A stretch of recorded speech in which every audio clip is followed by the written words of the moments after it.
What's good? What's good? What's good? What's good, my people? So, I'm going to first start with going through statistics, and then I'm going to give you my thoughts on this particular fight, and then I'm going to give you my prediction. Josh Emmett versus Youssef Zalal. Um, Youssef Zalal. Oh, Josh Emmett. Okay, I mean, there's going to be like a 2 inch reach advantage. There's nothing much to speak of there. Finishing ability, Josh Emmett, crazy enough, a lot of people call him a finisher of the highest order, but he has like a 47% finishing rate, which is kind of sad. That's a statistic I would expect from WMMA, but I mean, it is what it is. He occasionally finds a finish. I don't know why he has a reputation of finishing fights with such a low finishing ability. For the men's division, this is actually very low. Because you hardly find anyone who has a lower than 50% finishing rate. The average is like 60 something.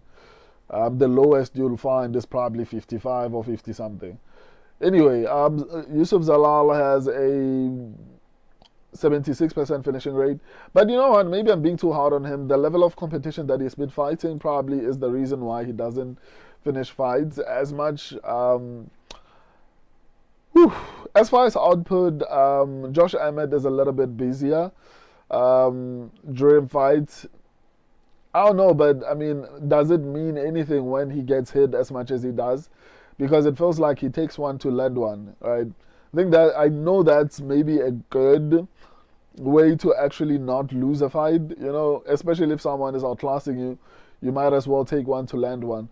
But in this particular situation, I don't know if it's going to work out really well for him because Yusuf Zalal is pretty good defensively, technically as well. I think Yusuf Zalal might be a little bit better technique wise. But despite the fact, I'm going to contradict myself here. Despite the fact that Josh Emmett has a low finishing ability, as far as statistically, I'm not gonna lie to you, it worries me. And that's why Ilia Tuporia fought the way he did against Josh Emmett. I think Josh Emmett is one of the few people that Ilia Tuporia went to a decision with. And obviously it speaks to his ability to actually finish a fight. But Josh Emmett has one move to finish a fight. It's a hook. If you can avoid that hook, and which is something Ilia Tuporia said, like all I have to do is just avoid that hook, and then I'm good, right? And he's unfortunately a little bit more predictable now, and the worst part is he's not as fast as he was when he was a little bit younger. So it's a little bit more telegraphed when it's coming. I feel like Yusuf Zalal. I'm still not high on Yusuf Zalal, especially because of the level of competition that he's been fighting. But I do think that he should be a little bit faster. You know what? Maybe let me actually check the level of competition, so that we can, because sometimes let me see. Calvin Keita was good at some point, but Jack Shaw, is it Jack Shaw? How good is that win? Um, Jono Aaron's, that's not good. Billy Quarantillo. I mean, this is kind of impressive to some extent. Damon Blackshear is pretty decent. Lost a split decision to Woodson. Lost to Seungwoo Choi. I hope I'm pronouncing his name properly. Lost to Ilia Tuporia via decision. Okay, that's honestly very impressive. The fact that he was able to go to a decision, especially considering that people like Charles Oliveira, Max Holloway, Alexander Volkanovski couldn't even get to a decision. The fact that both Josh Emmett and Yusuf Zalal got to a decision is pretty impressive. But then again, you can make the argument that maybe Ilia Tuporia has improved, since he fought them. That's also probably very valid. But yeah, that's kind of impressive. Oh. I don't know, man. I don't feel like he's been fighting the same level of competition that Josh Emmett has been fighting. But I'm still going to go with Josh. I'm still going to go with um, Youssef Zalal, largely because I feel like he's going to be a little bit faster, better defensively, and it's not like Josh Emmett has dynamic ways to find the finish. You know, Alex Pereira has ways to find the finish. He's not just going to knock you out in a particular way. You know, he's a little bit more strategic with his approach. Even though he does eventually get the knockout, he is his striking ability is backed up by skill, right? Whereas Josh Emmett, I feel like has some level of skill, but for the most part, he relies on power. And for the most part, as we've seen from the statistics, it doesn't work out that well for him. Plus, to combining with the fact that he's now 40, so his speed is not going to be the same. He's not going to be as fast as he was a couple of years ago.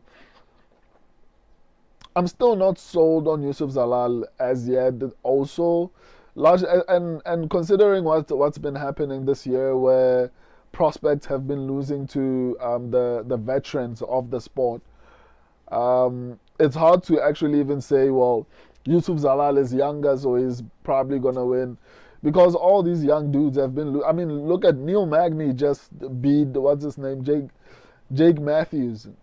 I mean, what's to say Josh Emmett doesn't do the same thing? But Josh Emmett got submitted by Yair Rodriguez. I feel like Yair Rodriguez is one of the most overrated top 5 athletes. I mean, come on, man. Actually, let's look at who Yair Rodriguez has fought. I don't feel like Yair Rodriguez is that great, man. Um, let's look at his record. I mean, he's lost to everyone who matters. Okay, the Korean Zombie. I think Yair seems like was losing that particular fight. I don't know. I mean, look. I mean, come on, man.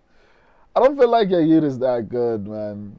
Okay, he beat Alex Caceres, BJ Penn. Okay, but how old was he at that point? Lost to Frankie Edgar. TKO'd. Obviously, this one was impressive, even though I felt like it was more competitive than it had to be. Um, Decision over Jeremy Stevens. Okay. I don't know if that's impressive enough. Lost to Max Holloway. Um, got an injury win, which honestly doesn't count at this point because Brian Ortega ended up coming back and whooping him via submission in the 3rd round, which is honestly sad. Um, Submitted Josh Emmett. So there's no win that's impressive by Yair Rodriguez. There's no one person that I'm like, okay, that's a good win, right? Like all the good people that he should have gotten a win against have beaten him. Pitbull is not a good win.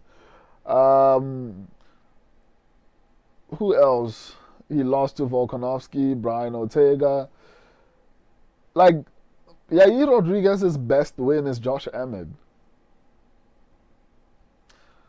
I don't know, man. I don't know. So yeah, losing via submission to Yair Rodriguez is not respectable, to be honest. Yair Rodriguez sucks in my opinion. I think he's just being given favorable matches um, for whatever reason. I don't know, but yeah, Yair Rodriguez is not particularly great.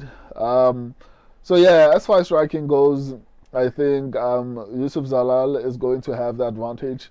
He's going to be better defensively. Grappling wise, both of them are not particularly great defensively, but I'm going to go with Youssef Zalal. I think he might be a little bit better offensively. Um, and his submission ability is a little bit better, in my opinion, than Yair Rodriguez, to be honest.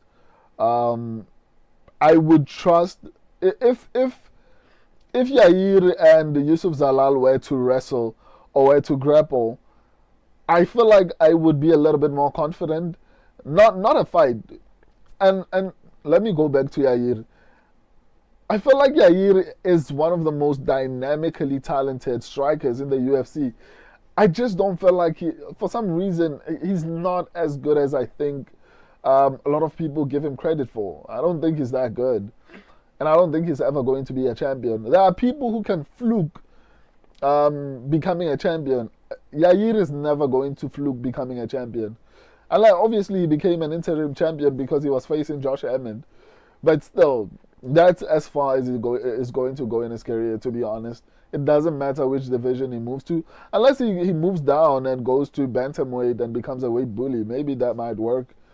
But there's Marab there, there's Umar there, so it's probably not going to work for him. So he can't go to lightweight. I don't know if it's that good, especially with so many grapplers, Gamrod, Arman Sarukian. Let's not even mention Ilia Tuporia. What's his name? Charles Oliveira. I mean, I don't feel like Yair is ever going to be a champion again. He wasn't even a champion. He was an interim champion, so it doesn't really count. So grappling wise, I would trust Youssef Zalal over Yair Rodriguez. So I don't know, man. There's a probability Youssef Zalal actually has success and finds a submission, especially because he attempts a lot of submissions. So yeah, my subscribers and I are going with Youssef Zalal. Yeah, I think this concludes my breakdown. I didn't want to make this video long, but I felt like I had a lot to say about this particular fight. Thank you guys for joining me. I'll see you on the next one. Until then, deuces.